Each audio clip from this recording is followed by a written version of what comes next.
नमस्कार, सूजस special bulletin में आप सभी का स्वागत है और मैं हूं आपके साथ निशा शर्मा।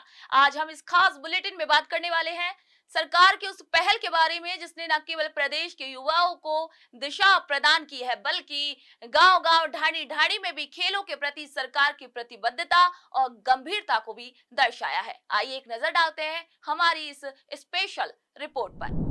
राजस्थान में खेलों को बढ़ावा देने और युवाओं को नए अवसर देने की दिशा में मुख्यमंत्री श्री भजनलाल शर्मा के नेतृत्व में प्रदेश सरकार लगातार ऐतिहासिक कदम उठा रही है। मुख्यमंत्री श्री भजनलाल शर्मा की दूरदर्शिता और युवा प्रतिभाओं के प्रति उनकी प्रतिबद्धता का ही परिणाम है कि राज्य में खेल और खिलाड़ियों को लगातार सशक्त किया जा रहा है।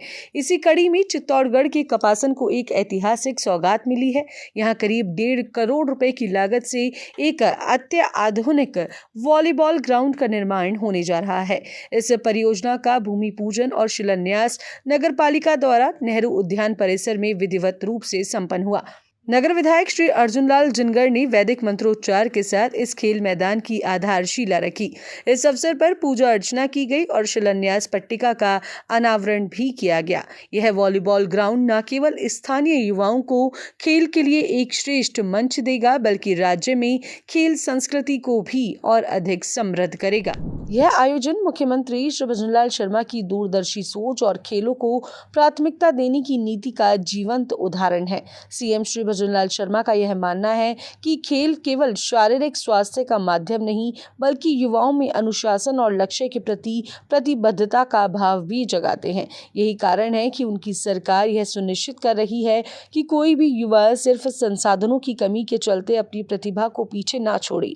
शिलान्यास समारोह में स्थानीय जनप्रतिनिधियों के साथ बड़ी संख्या में खेल प्रेमियों की उपस्थिति इस सोच की सराहना का प्रतीक बनी।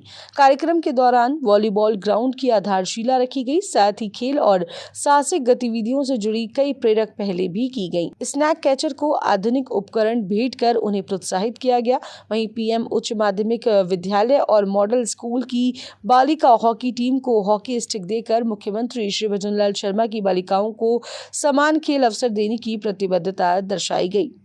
विधायक ने मंच से स्पष्ट किया कि मुख्यमंत्री श्री भजनलाल शर्मा के नेतृत्व में प्रदेश भर में विकास की रफ्तार तेज है और यह सिलसिला हर नगर और गांव तक पहुंचेगा। संपूर्ण विधानसभा क्षेत्र का चौमुखी विकास करेंगे और इसके लिए बजट राजस्थान सरकार के यशस्वी मुख्यमंत्री जिस प्रकार से दे रहे हैं वो सारा काम होगा। भजनलाल सरकार का विजन केवल सड़कों और इमारतों तक सीमित नहीं है बल्कि अब फोकस सामाजिक, सांस्कृतिक और प्रेरणात्मक विकास पर भी है।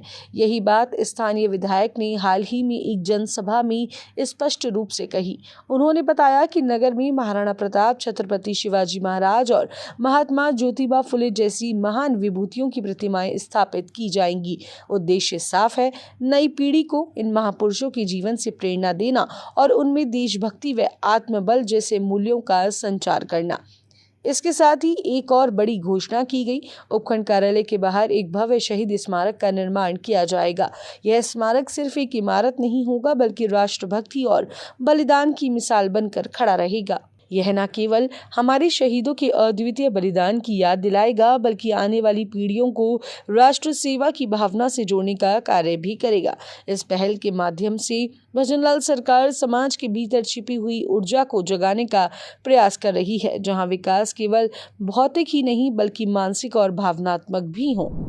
मुख्यमंत्री श्री भजनलाल शर्मा की सरकार ने प्रदेश के युवाओं को एक स्पष्ट संदेश दिया है कि अब खेल प्रतिभाओं को उनका हक मिलेगा, चाहे वे शहर में हो या फिर गांव में। भजनलाल सरकार का उद्देश्य है कि हर युवा खिलाड़ी को समान अवसर और आधुनिक सुविधाएं मिले। इस दिशा में नगर में बनने वाला अत्याधुनिक वॉलीबॉल ग्राउंड एक अहम कदम है। अब खिलाड़ियों को उच्च गुणवत्ता वाली खेल मैदान पर अभ्यास करने के लिए कहीं दूर नहीं जाना पड़ेगा। अपने ही नगर में उन्हें सभी आवश्यक सुविधाएं मिलेंगी, जिससे उनका प्रशिक्षण और प्रदर्शन दोनों बेहतर होंगे। इससे न केवल खेलों को बढ़ावा मिलेगा बल्कि स्थानीय स्तर पर रोजगार और नेतृत्व के नए द्वार भी खुलेंगे। युवा अब खेल कोच, आयोजक, तकनीकी स्टाफ जैसे विभिन्न भूमिकाओं में आगे आ सकेंगे। इससे स्थानीय प्रतिभाओं को निखरने का मौका मिलेगा और खेल संस्कृति को मजबूती मिलेगी। मुख्यमंत्री श्री भजनलाल शर्मा के नेतृत्व में राजस्थान सरकार ने यह साबित कर दिया है कि वादों से आगे बढ़कर वह जमीन पर क्रियान्वयन को प्राथमिकता देती है, फिर चाहे वह शिक्षा का क्षेत्र हो, स्वास्थ्य हो या खेल। सरकार की नीतियों में अब विकास साफ साफ झलकता है। उधर झुंझुनू जिले के बगड़ में आयोजित एक महत्वपूर्ण कार्यक्रम आयोजित किया गया, जहां राजस्थान क्रिकेट एसोसिएशन के निर्देश पर डिस्ट्रिक्ट क्रिकेट एसोसिएशन द्वारा जिले के उभरते हुए क्रिकेटरों का सम्मान किया गया। बगड़ स्थित माहेश्वरी खेल मैदान में आयोजित इस कार्यक्रम के मुख्य अतिथि जिला खेल अधिकारी श्री राजेश ओला थे, जबकि डीसीए के अध्यक्ष आरबी चौमाल और अन्य पदाधिकारी भी कार्यक्रम में उपस्थित रहे। इस अवसर पर डीसीए सचिव श्री हरिश्चंद्र ने जानकारी दी कि 15 दिनों का समर कैंप आयोजित किया गया था और इस दौरान वर्ष 2024-2025 के क्रिकेट प्रतिभाओं का भी सम्मान किया गया। उन्होंने बताया कि इस बार झुंझुनू जिला क्रिकेट एसोसिएशन की महत्वपूर्ण उपलब्धि रही कि 9 खिलाड़ी अंतर्राष्ट्रीय और राष्ट्रीय स्तर पर खेल चुके हैं, जिनमें हैप्पी कुमारी शामिल है, जो अंडर 19 महिला क्रिकेट टीम का हिस्सा बनी। हैप्पी कुमारी राजस्थान की पहली महिला क्रिकेटर हैं जिन्होंने भारतीय टीम में अपनी जगह बनाई। एक वर्ष जो है यहाँ जिले के जो युवा प्रतिभाएं हैं, जो राज्य स्तरीय प्रतियोगिताओं में जो अच्छा प्रदर्शन करती हैं, उन सभी खिलाड़ियों को जिला क्रिकेट संघ जो है ग्रीष्मकालीन कैंप समापन के समय जो है उनको युवा प्रतिभाओं को सम्मानित करने का कार्य करता है। ये निरंतर हम करते रहे हैं और उसी श्रृंखला में ये कार्यक्रम आज आयोजित किया जा रहा है, जिसके अंदर वर्तमान 2024-25 में हमारे ज़िले की जो प्रतिभाएं हैं, उन्होंने लगभग 37 खिलाड़ी जो हैं, महिला और बालक दोनों ही हैं उसमें, जिन्होंने राज्य के विभिन्न आयु वर्ग में चैलेंजर में अपना प्रतिनिधित्व सुनिश्चित किया और उसके बिहार उनमें प्रदर्शन के आधार पे उनमें से लगभग 9 खिलाड़ी हमारे राजस्थान की टीमों में सेलेक्ट हुए। तो उन 9 खिलाड़ियों प्लस 37 खिलाड़ी जो चैलेंजर में खेले हैं, उनको हम जो है सम्मान कर रहे हैं।